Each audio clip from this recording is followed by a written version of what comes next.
Hello and welcome to all my champions.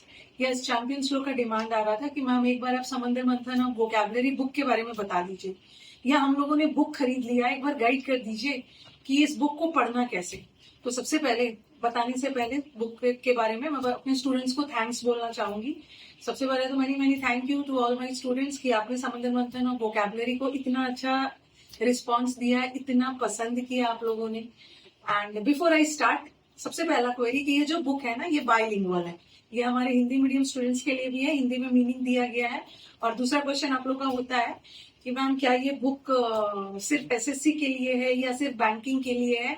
जो भी competitive exams की तैयारी कर रहे हैं, जिसमें इंग्लिश आता है, वो क्या आता है, ये बुक जो है ना सारे एग्जाम्स के लिए, चाहे एसएससी हो, बैंकिंग हो, डिफेंस एग्जाम्स हो, स्टेट एग्जाम्स हो, कोई भी एग्जाम के लिए। वोकैब इज वोकैब, वोकैब अलग अलग थोड़ी होता है। चलो अब बिना देरी किए हुए हम इस बुक के बारे में, पहले तो मैं बता दूं कि इस बुक में है क्या, उसके बाद फिर मैं बताऊंगी इस बुक को पढ़ना कैसे है। ठीक है, इस बुक को मैंने, और इस बुक को ना वैसे तो मैं रिवाइज करते रहती हूँ, बट जब भी पेपर आता है तो मैं देखती हूँ ना, इस बुक को मुझे बहुत जल्दी जल्दी रिवाइज करने की जरूरत पड़ती भी नहीं है, क्योंकि जो भी नया भी आता है ना, ये बुक में ऑलरेडी है। तो this book is a deadly combination. इसमें प्रीवियस पेपर तो है ही, और प्रीवियस पेपर से हटके कुछ क्वेश्चन आए ना एक्सपेक्टेड, वो भी इस बुक में है। तो जिन बच्चों के पास पुराना बुक भी है और अपडेटेड होके भी आता है कोई बुक, तो बार बार नहीं खरीदना है, ऑलरेडी एक बुक है तो आप पढ़ सकते हो। ठीक है, तो चलो अब स्टार्ट करते हैं। इस बुक को मैंने 8 पार्ट में डिवाइड किया है। सबसे पहले मैंने वोकैब थ्रू रूट वर्ड्स रखा है। ठीक है, फिर मैंने होमोनिम्स रखा। अभी लास्ट 2-3 साल से देख रहे हो बहुत ज्यादा होमोनिम्स पूछ रहे हैं। फिर सिनोनिम्स एंटोनिम्स रखा है। फिर इसमें इडियम्स फ्रेजेस है, प्रीवियस पेपर का भी है और एक्सपेक्टेड भी है। फिर वन वर्ड सब्सटीट्यूशन है, फ्रेजल वर्ब्स है, इसमें फिक्स प्रेपोजिशंस है, मिसस्पेल्ड वर्ड्स भी रखा है। मिसस्पेल्ड वर्ड्स का जिस तरीके से भी पूछा जाए, नया पैटर्न में मिसस्पेल्ड वर्ड्स को उन्होंने सेंटेंस में पूछा है, वो भी डाला गया।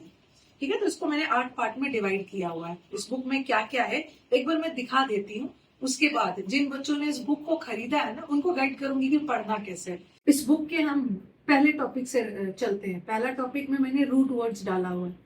वो क्या याद करने का एक बहुत बेस्ट तरीका होता है, that is root word. Root word में पहले मैंने फिड डाला है। अब देखो, फिड का मतलब होता है भरोसा। भरोसा से रिलेटेड इतने सारे, एक रूट से इतने सारे वर्ड्स आप एक साथ सीख जाओगे। इंग्लिश मीनिंग भी दिया है इसका, हिंदी मीनिंग भी दिया है, फिर लोक है। ऐसे कर करके ना मैंने बहुत सारे रूट्स डाले हुए हैं।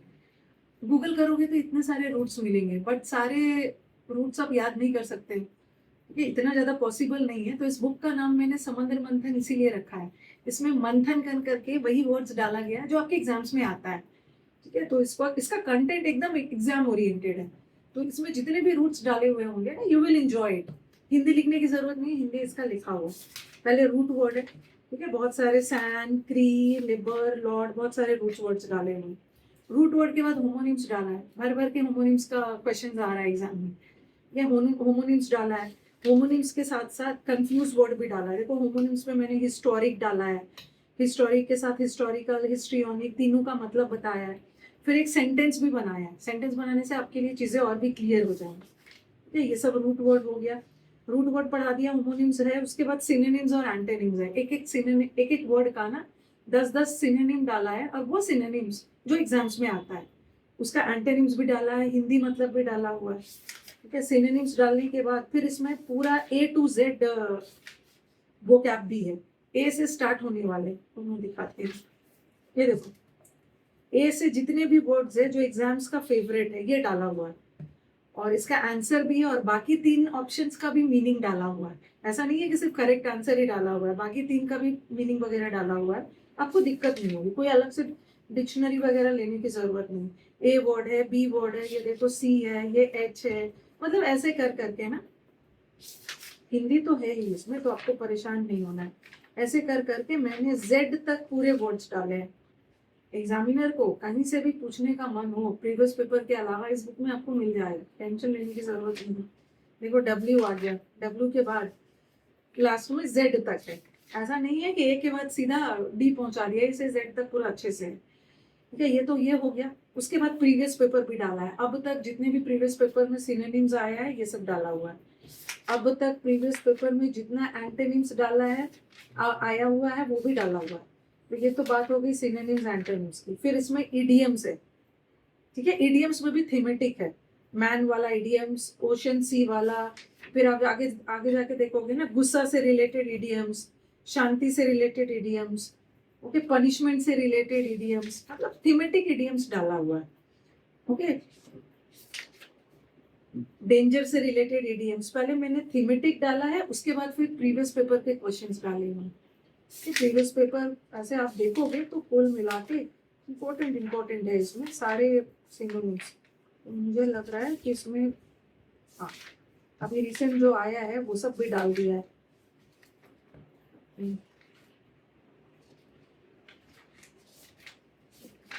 1500 1600 समथिंग है, नहीं 1600 ज्यादा है।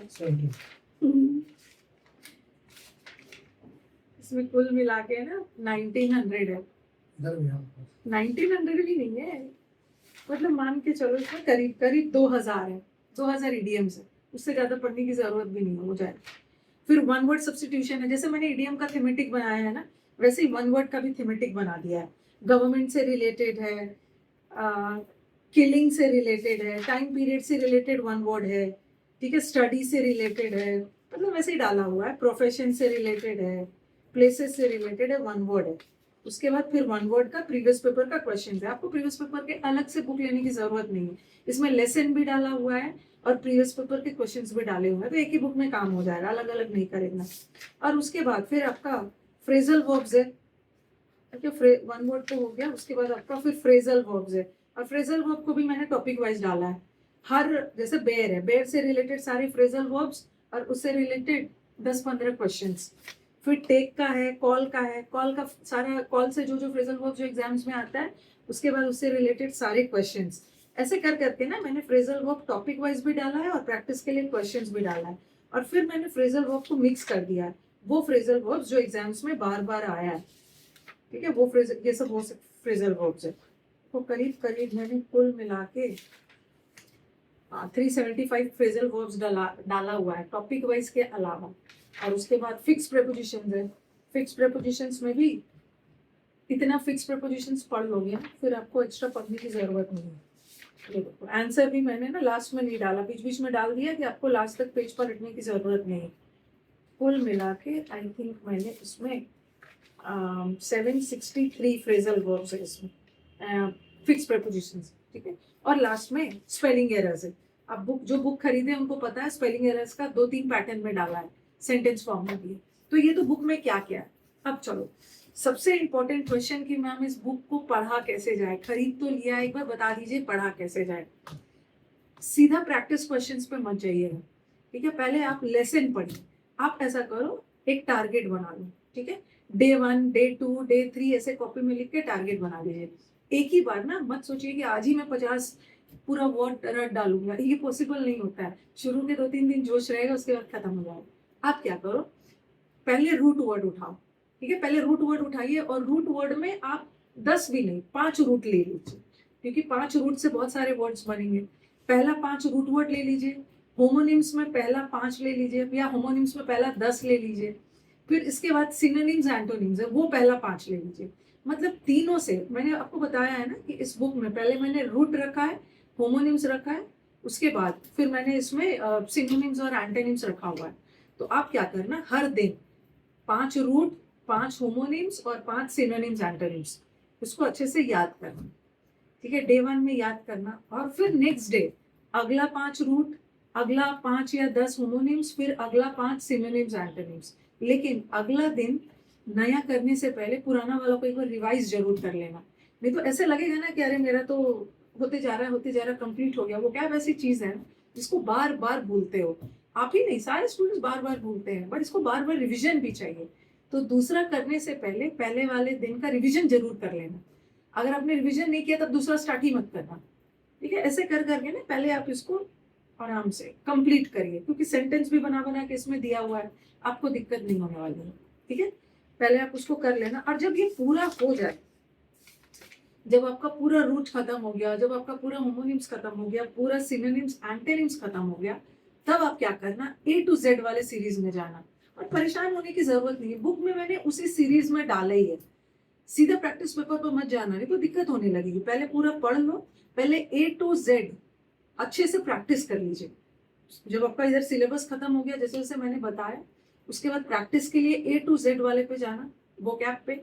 जब वो प्रैक्टिस हो जाए ना, तब मिसलेनियस करना। ठीक है, मिसलेनियस में मैंने सारा प्रीवियस पेपर डाला हुआ। मिसलेनियस करिएगा, रिविजन बार बार करते रहिएगा। और दोबारा जब रिविजन करने का मन हो तो जो याद है उसको लिखना मत, जो नहीं याद है उसको लिखना, ताकि उसी को आप रिवाइज करो। क्योंकि बार बार ना पूरा वर्ड्स रिवाइज करना पॉसिबल नहीं है। जब भी आप रिवीजन करोगे और आपको लगेगा कि अरे ये तो मुझे याद है, उसको लिखना मत। उसी चीज को लिखना जिसको भूले हो, नहीं तो बहुत कंटेंट ना बहुत बड़ा भार टाइप से लगने लगेगा। ये हो गया। और वोकैब समंदर है, ऐसा नहीं है कि वोकैब में सिर्फ सिनोनिम्स एंटोनिम्स ही है। प्रीवियस पेपर वगैरह प्रैक्टिस कर लेना A to Z करने के बाद, क्योंकि बिना प्रीवियस पेपर ये अधूरा है। फिर उसके बाद ईडीएम्स में भी वही करना। ईडीएम्स में पहले थीमेटिक वाला पढ़ लेना, फिर प्रीवियस पेपर वाला रिवाइज करना। कहने का मतलब है कि पहले लेसन्स पढ़ना, वन वर्ड का भी पहले लेसन पढ़ लेना, क्योंकि वोकैब में ना थोड़ा रटना तो पड़ता ही है। अब वन वर्ड वगैरह का ना कोई खास ट्रिक नहीं होता है, वो तो हम लोगों ने बस अलग अलग बांट दिया है, आपका काम आसान करने के लिए थीमेटिक बना दिया है, बट बार बार उसको रिविजन करना होता है। फिर उसके बाद आप प्रैक्टिस सेट पे जाना। फ्रेजल वर्ब्स आप लोग बार बार भूलोगे, उसका भी पहले टॉपिक वाइज करना, एक साथ सब मत करना। जैसे पहले कॉल वाला उठाया, तो कॉल वाला याद करना अच्छे से। उसके बाद बुक है तो फिर नोट्स बनाने की जरूरत ही नहीं है, बुक में भी आप लिख सकते हो, पेंसिल से बुक में लिखना। जब मीटअप में आओगे तो दिखाओगे ना कि देखिए मैम, हमने बुक को कितना गंदा कर रखा था, मुझे भी तो लगेगा कि फायदा उठाया है आपने बुक का। तो फ्रेजल वर्ब्स बार बार भूल जाते हैं स्टूडेंट्स, आप ही नहीं सब भूलते हैं, उसके लिए परेशान मत हो ना। पहला फ्रेजल वर्ब याद करके उसके क्वेश्चंस बनाने, नेक्स्ट डे दूसरा फ्रेजल वर्ब उठाने से पहले पहले वाले को रिवाइज कर लीजिए। ऐसे ही आपको फॉलो करते जाना है फिक्स प्रीपोजिशंस के साथ ही। ओके, एंड उसके बाद स्पेलिंग एरर्स में तो कुछ रटना नहीं है, स्पेलिंग एरर्स तो बस प्रैक्टिस की चीज है। और मैंने स्पेलिंग एरर्स में ना वही वही स्पेलिंग्स डाला है जो एग्जाम्स में बार बार आता है। ठीक है, ऐसा नहीं है दुनिया का सारा स्पेलिंग तो आप पढ़ नहीं सकते हो। बस यही है इस बुक के बारे में कि आप उसको एंजॉय करोगे। बुक एक बार आप पढ़ लोगे ना तो you will fall in love with the book. इसमें मैंने मंथन करके मेन मेन वर्ड्स निकाला हुआ है। And I think problem solve हो गया होगा उन बच्चों का जिसने बुक को ले रखा है बट थोड़े बहुत कंफ्यूज्ड है, और कंफ्यूजन की जरूरत भी नहीं थी, मैंने बुक को इसी सीक्वेंस में बनाया। Okay, that was all about समंदर मंथन बैच। आपको ये Amazon, Flipkart, nearest book shop कहीं से भी आपको ये मिल जाएगा, तो आप लीजिए इसको और अपनी तैयारी को और भी मजबूत करिए। चलो, thank you everyone and happy learning.